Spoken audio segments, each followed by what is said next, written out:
osala na mokili yaya elekela bomoi na nga nayeba te o yango nayembeli yo nzembo kata motemo yanga na proklame okoza moninga malamu yaya oh yaya natikalaka mosika lokola motama wana suka mboka inzoli nanga nde ekoma mai ya komela nanga nanyayanola mituna eseleka kilo moto na ngai soki yo te yaya me uta nakutana na moto ya lobelanga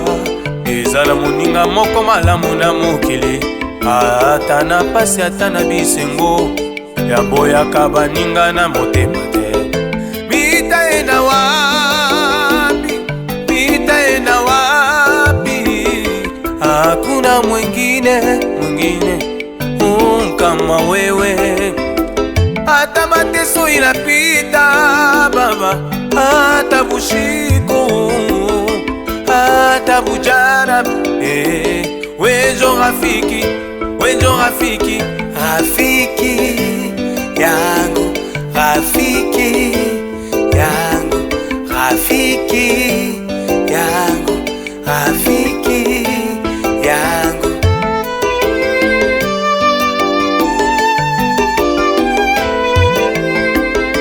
na esika ya bolekeli mpe ya bileyo mokolo likama ekomelaki bango ayaki na matanga ya lazalo alelaki asukise kolela te alobi bolongola libanga agangi lazala sekwi na baweye moninga malamu na vise yayaye oyo asilisaka paso esesukisi mitema ya bato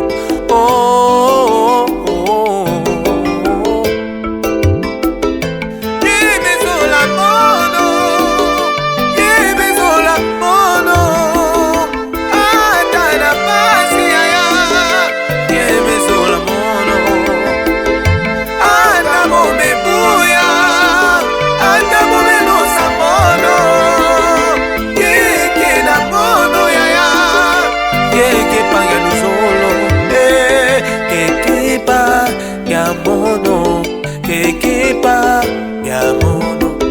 kekepa ya mono, kekepa ya mono. L'écriture est une expression de langage spirituel d'un homme caché et révélé. Caché pour les uns, révélé pour les autres. Jésus.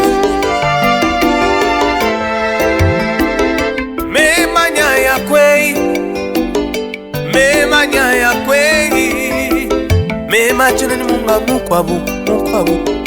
anuwe wa Yesu na shabo mubibasha na shabo mubandekela memachana ni munga mukwabu anuwe wa Yesu mulunda mwipe mulunda mwipe mulunda mwipe mulunda mwipe yo my aye oh rafiki yangu rafiki yangu rafiki yangu rafiki yangu rafiki yangu rafiki yangu mlezi wangu msaidizi wangu rafiki kule asiyoachake hata magonjwa inapita rafiki mwema.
Kabeya.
kosala na mokili yaya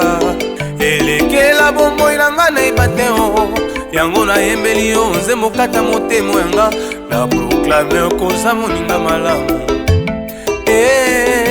yaya oh yaya natikalaka mosika lokola motama na suka mboka binzoli nanga nde ekoma mai ya komela nanga nanyayanola mituna eseleka kilo moto na ngai soki yo te yaya me uta nakutana na moto ya lobelanga eza na moninga moko malamu na mokili ata na pasi ata na bisengo ya boyaka baninga na motema te mitaenda wapi mitaenda wapi hakuna mwingine kama wewe hata mateso inapita baba hata bushiko hata bujara wejo rafiki rafiki yangu rafiki yangu rafiki yangu rafiki yangu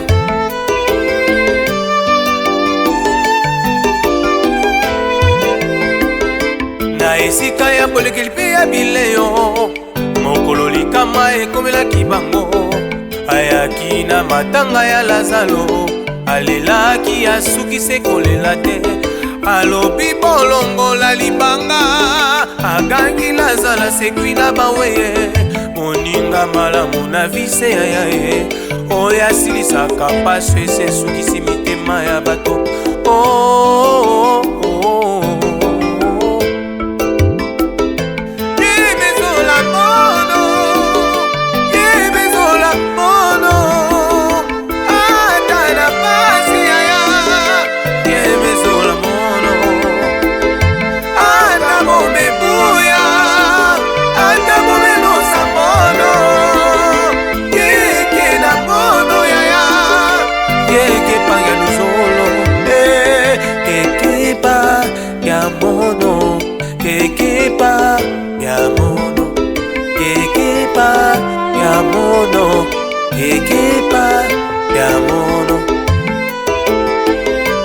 L'écriture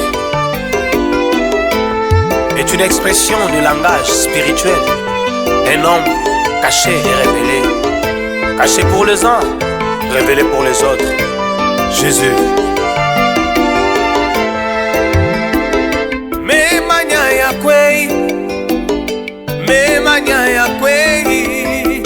Mema chene ni munga mukwabu anuwe wa Yesu na shabo bubibasha na shabo bubandekela mema chene ni munga mukwabu anuwe wa Yesu mulunda mwipe mulunda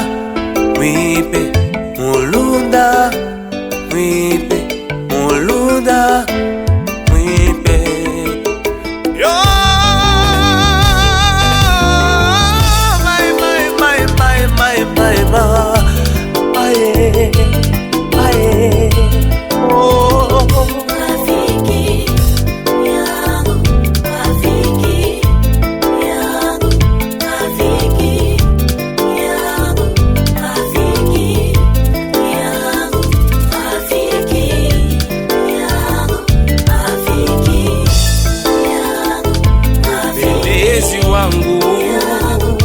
msaidizi wangu rafiki kule asiwachake hata magonjwa inapita rafiki mwema.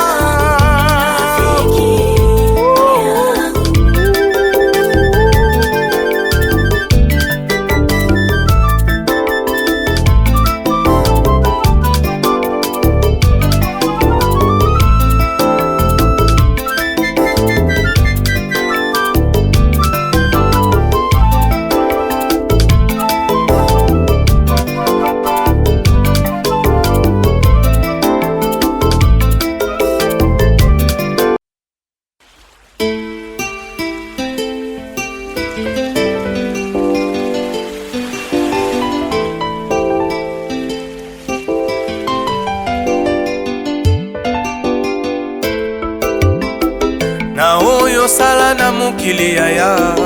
elekela bomoi na nga nayeba te o yango nayembeli yo nzembo kata motemo yanga na proklame koza moninga malamu yaya oh yaya natikalaka mosika lokola motama wana suka mboka inzoli nanga nde ekoma mai ya komela na nga nanyayandola mituna eseleka kilo moto na ngai soki yo te yaya me uta nakutana na moto ya lobelanga eza na moninga moko malamu na mokili ata na pasi ata na bisengo ya boyaka baninga na motema te mitaenda wapi mitaenda wapi hakuna mwingine kama wewe hata mateso inapita baba hata bushiko hata bujara wejo rafiki rafiki yangu rafiki yangu rafiki yangu rafiki yangu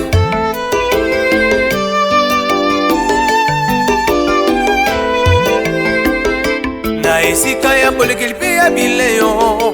mokolo likama ekomelaki bango ayaki na matanga ya lazalo alelaki asukise kolela te alobi bolongola libanga agangi lazala sekwi na baweye moninga malamu na vise yayaye oyo asilisaka paso esesukisi mitema ya bato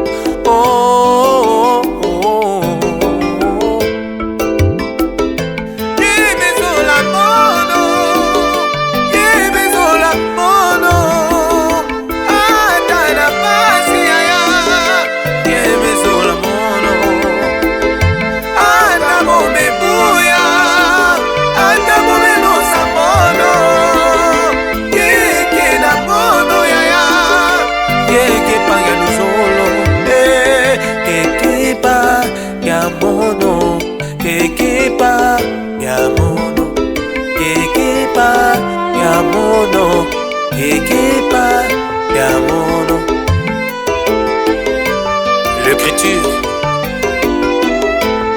est une expression de langage spirituel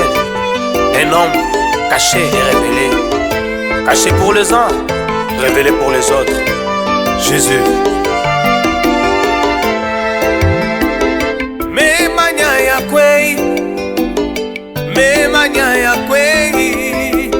Mema cheneni munga mukwabu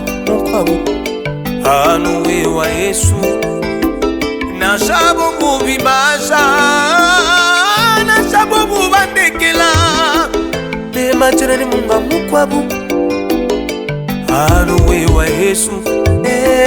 mulunda mwipe mulunda mwipe mulunda mwipe mulunda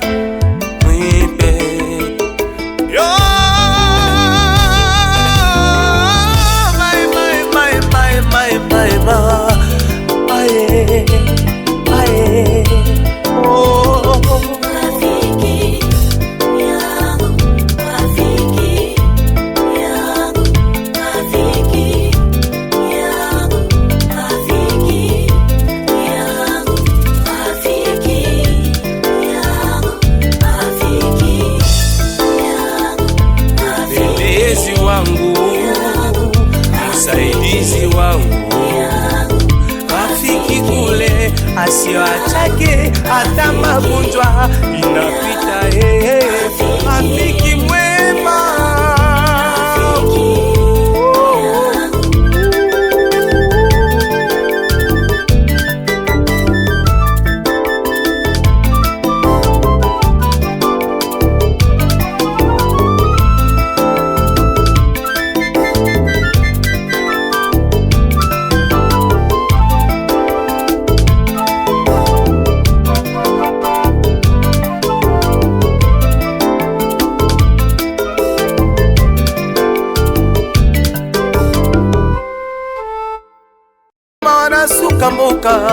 Izoli nanga nde koma maya komela nanga. Nanya ya lola mitune eseleka kilo moto na ngai. Soki yo te ya me utana kutana na moto ya lobelanga. Ezala moninga moko malamu na mokili. Ata na pasi ata na bisengo ya boyaka baninga na motema te. Mitaenda wapi, mitaenda wapi, hakuna mwingine kama wewe. Hata mateso inapita baba, hata bushiko, hata bujara, wejo rafiki, wejo rafiki, rafiki yangu, rafiki yangu, rafiki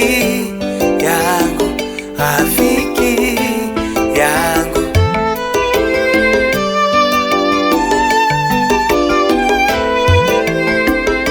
Na esika ya bolekeli pe ya bileyo, mokolo likama ekomela kibango. Ayaki na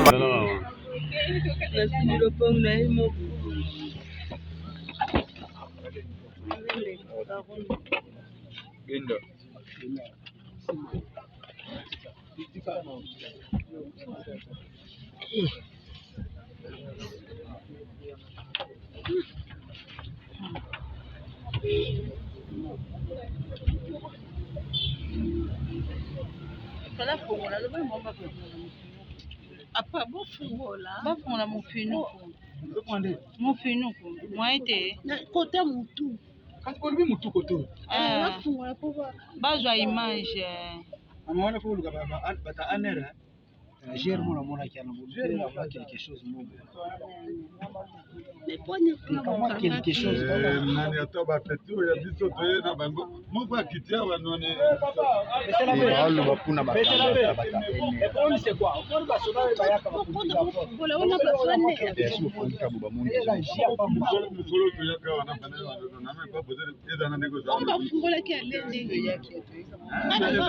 na za musika na bango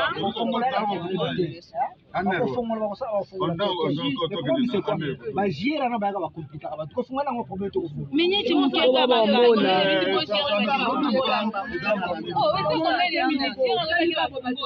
okosala coutume na biso coutume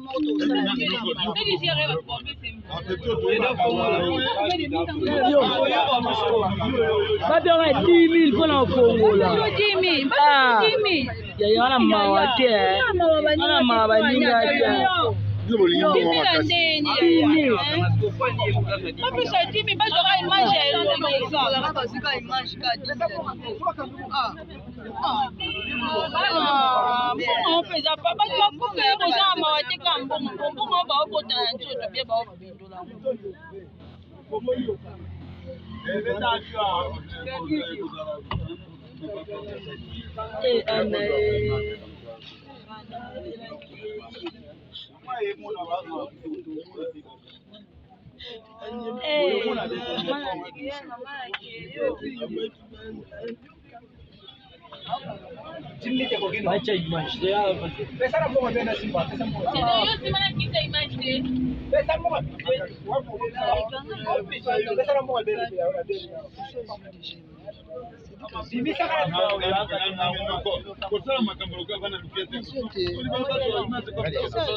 Losambo ya libota.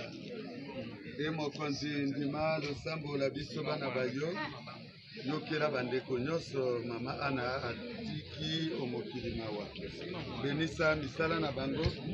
benisa basante na bango benisa makambo na bango nyonso bayeba te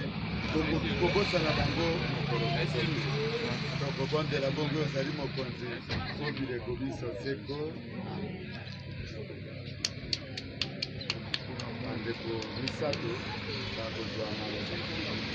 ebakozwa maloba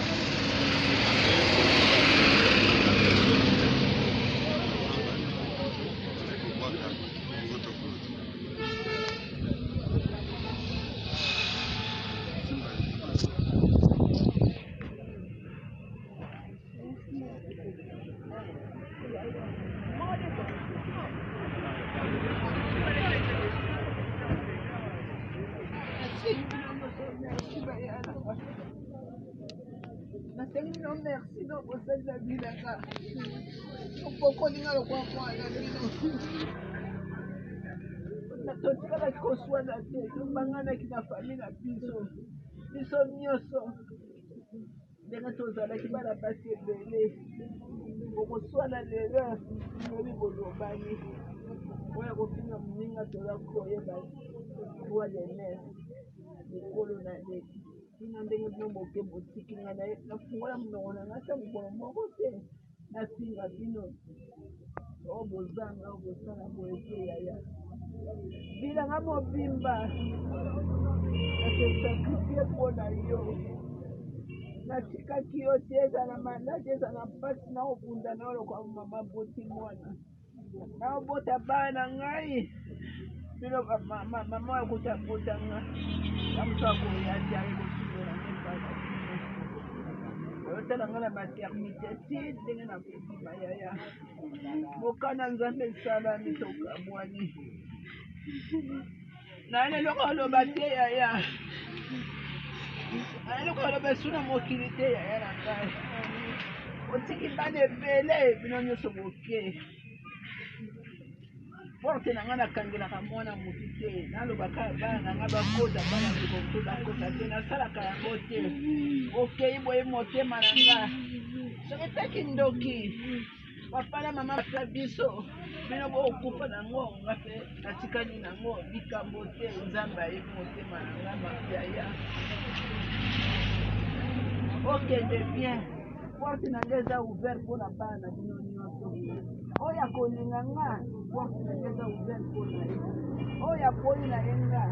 na makasi ya kosala te na kati ya mokili oyo nasi ya mokili ya nzambe ya kopesaka merci yaya napesi yo merci description na vie yango oyo sango maladi te natikali kolembwa ata mokolo te elamba oyo elamba na koma lokwa moto asala agence akokanga bakarton na vie likolo na yo yaya yango yokanga bakarton olembaka te babi na kolembe na kokwaki na kotika epa nani nayebisi bana oyo yanga nalobi ata bokosunga te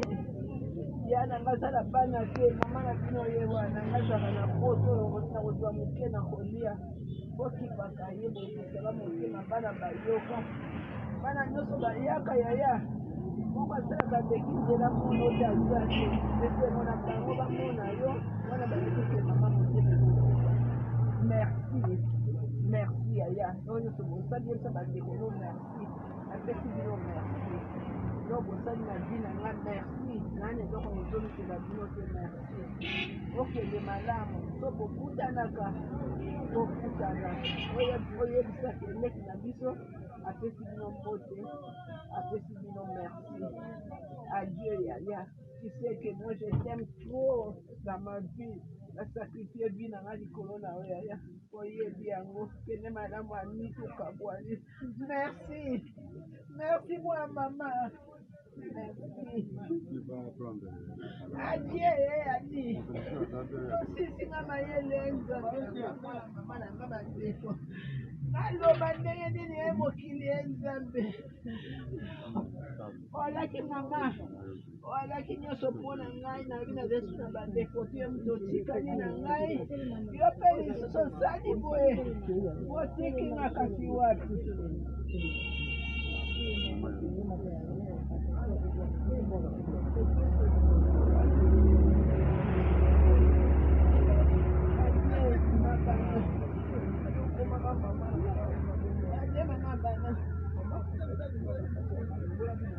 Tangela biso bato nyonso.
mokonzi azala na bino nzambe ya bokasi bonso abenisa mama tata mwana nzambe esili mama alala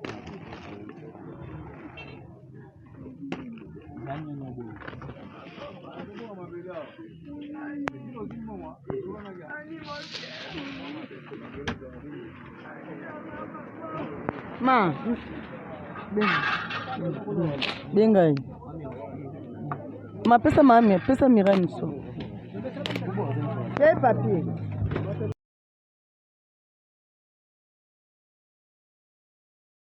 Na suka mboka inzoli nanga nde ekoma mai ya komela nanga nanya yandola mituna eseleka kilo moto na ngai soki yo te yaya me uta nakutana na moto ya lobelanga ezala moninga moko malamu na mokili ata na pasi ata na bisengo ya boyaka baninga na motema te mitaenda na wapi hakuna mwingine kama wewe hata mateso inapita baba hata bushiko hata bujara wejo rafiki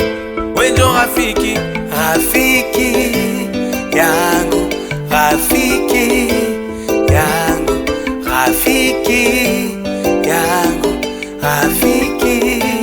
yangu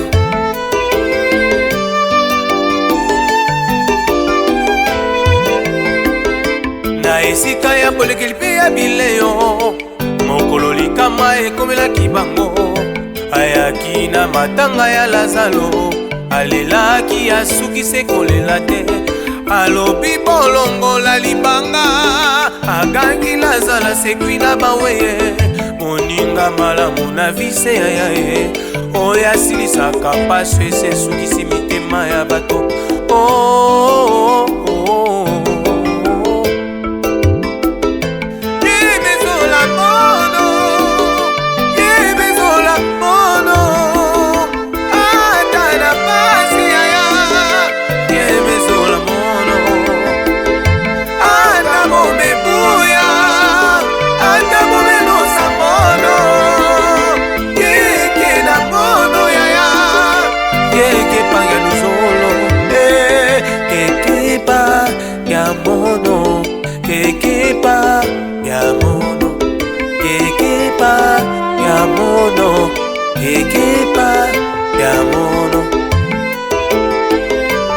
L'écriture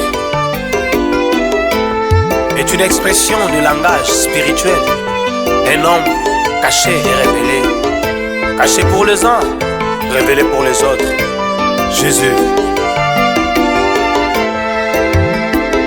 Memanya ya kwei